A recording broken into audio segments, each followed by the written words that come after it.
পাঠাবেন।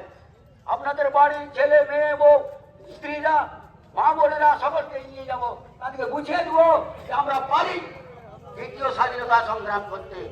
ব্রিটিশের বিরুদ্ধে যেমন করেছিল কংগ্রেসের নেতারা, তেমন আমরা তাদেরই সন্তান, আমরা তাদের সন্তান হয়ে আবার লড়াই করবো।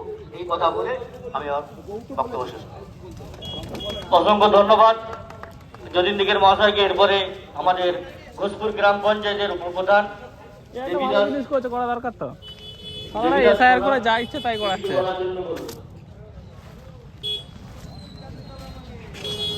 করা দরকার তো।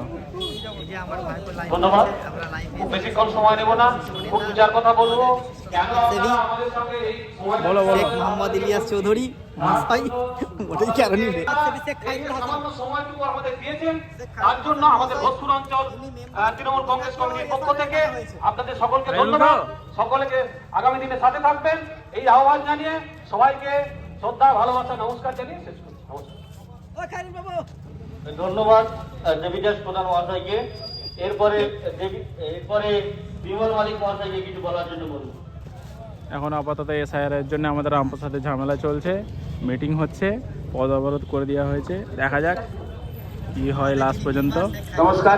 আমাদের যে মেম্বার শেখ খায়রুল ওনারও নাম এসছে এসআইআর এ, আমাদের তৃণমূল কংগ্রেসের তো সেই জন্য পথ অবরোধ এখনো প্রচুর চলছে, জোর জবরদস্তি ভাবে জোরদার চলছে, যার জন্য বাসগুলো সব দাঁড়িয়ে আছে ঘন্টা খানিক ধরে। আমাদের এখানে হাবিবদা চলে এসছে জিএস, আমাদের এই যে যুবনেতা আর হ্যাঁ আমাদের এখন যুবনেতা আমাদের হাবিবদা। হাবিবদা কিসের জন্য হচ্ছে এটা?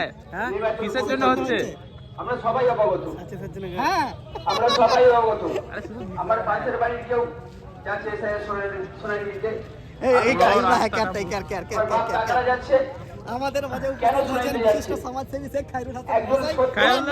খায়রুলদা তোমার নাম এসেছে, তুমি কিছু বলো।